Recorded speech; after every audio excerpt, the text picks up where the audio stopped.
Damien Vincent, bonjour. Enguerrand, bonjour. Merci. Bienvenue au Buzz Media Orange Le Figaro. Vous êtes le directeur commercial de Facebook en France.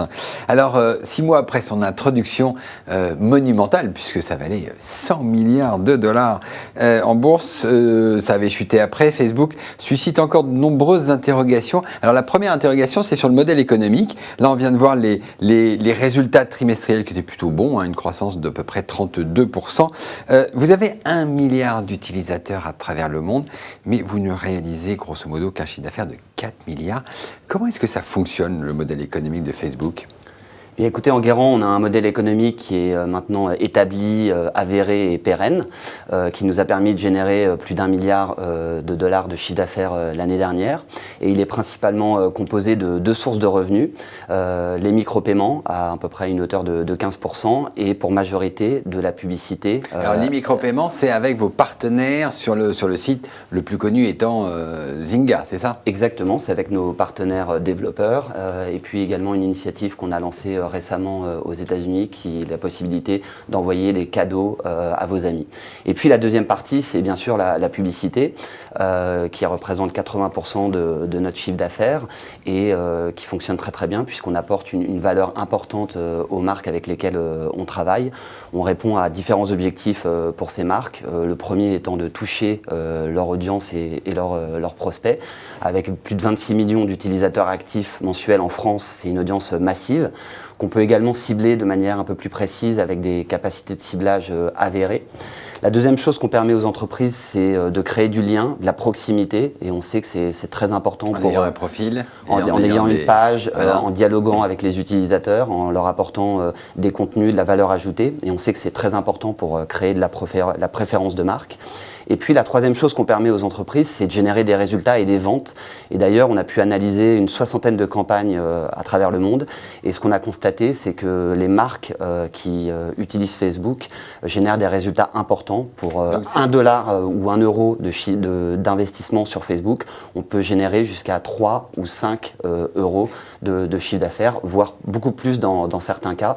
On a lancé un cas avec Samsung récemment qui a prouvé qu'ils ont eu un ROI de 13, ce qui est exceptionnel. C'est retour sur investissement de 13. Donc à la fois Facebook, ça permet de la publicité et un canal de vente directe, c'est ça ? C'est ce que vous êtes en train de dire. On répond à différents objectifs marketing pour les marques avec lesquelles on travaille. Alors on a vu, et Mark Zuckerberg, donc le patron fondateur de Facebook, l'avait dit lors de l'introduction en bourse, le grand danger pour Facebook, c'est le passage sur le mobile. Aujourd'hui, sur le milliard d'utilisateurs, 60% se connectent via leur mobile et vous ne réalisez que 14% de votre chiffre d'affaires publicitaire en mobile.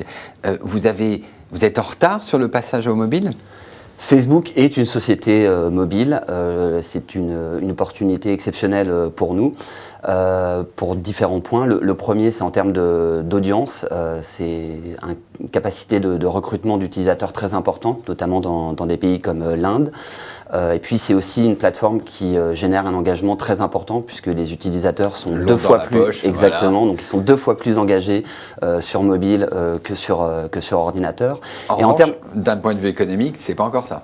Écoutez, passer de 0 à 14% de nos revenus en quelques mois, je trouve que c'est une excellente performance et ce n'est que le début. Alors il y a une étude de eMarketer qui avait fait du bruit, c'est-à-dire que Twitter, qui est quand même 2 fois plus petit que Facebook en termes d'utilisateurs, fait 2 fois plus de chiffre d'affaires mobile. Je pense que cette étude, elle a été publiée avant la divulgation de nos résultats, donc je voudrais éventuellement la comparer après les résultats, mais en tout cas, on croit beaucoup au mobile et on investit énormément sur cette partie. D'ailleurs, récemment, on a mis à jour notre application iPhone qui est beaucoup plus performante, beaucoup plus rapide. Donc, ce qui prouve qu'on est très focalisé sur le mobile. Alors, je disais, il y avait beaucoup d'interrogations. On l'a vu sur le modèle économique. La deuxième grosse interrogation, c'est sur la protection des données privées, puisque tout le monde étant sur Facebook, tout le monde donne à peu près tout. Le 25 septembre dernier, il y a une grosse émotion en France, ce qu'on a appelé le bug Facebook. Arnaud Montebourg, Fleur Pellerin, les ministres sont montés au créneau. Ils vous ont demandé d'aller voir la CNIL, vous êtes allé voir la CNIL. Ça s'est un petit peu dégonflé, mais c'était fantasme ou réalité ? Alors, il n'y a pas eu de bug sur Facebook, ça c'est le Donc, premier fantasme. point. En tout cas, il n'y a eu aucun bug sur Facebook. Il n'y a pas eu réutilisation de messages à caractère privé anciens qui revenaient sur le profil. Non, pas du tout. Il n'y a eu aucun bug sur Facebook en septembre, je vous le confirme. Après, ce qu'on a fait récemment, c'est d'améliorer l'expérience utilisateur. Donc, on a eu 2 initiatives intéressantes ces dernières semaines.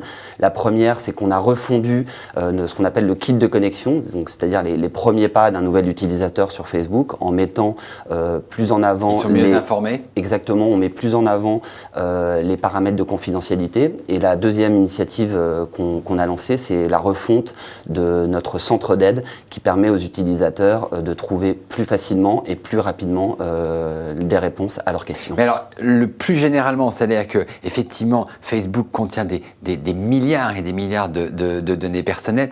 Est-ce qu'il n'est pas tenté d'une part de les utiliser, de les vendre aux annonceurs et d'autre part, est-ce qu'il n'y a pas un risque, j'allais dire technique, puisque derrière Facebook, il y a toute une architecture informatique, est-ce qu'il peut y avoir un bug et toutes les données ressortent? Vous êtes... Comment est-ce que vous êtes sur les 2 questions? Alors, la confiance de nos utilisateurs est essentielle. C'est même primordial, non? C'est complètement primordial pour Facebook. Ce qu'il faut comprendre, c'est qu'on a un contrat moral avec nos utilisateurs. Ils se servent d'un service gratuit qu'ils apprécient. Quand on regarde les chiffres d'audience, je pense que c'est assez clair. Et en échange, ils acceptent de recevoir de la publicité ciblée qui se trouve en plus être très bien intégrée et peu intrusive. Mais ça veut dire que vous avez donné le profil aux annonceurs? Non, c'est très important de noter que Facebook ne transmet aucune donnée à des tiers et ne vend aucune donnée de ses utilisateurs. Très bien. Eh bien, Damien Vincent, merci beaucoup et nous nous retrouvons demain avec une nouvelle invitée. Merci. Merci beaucoup. Au revoir.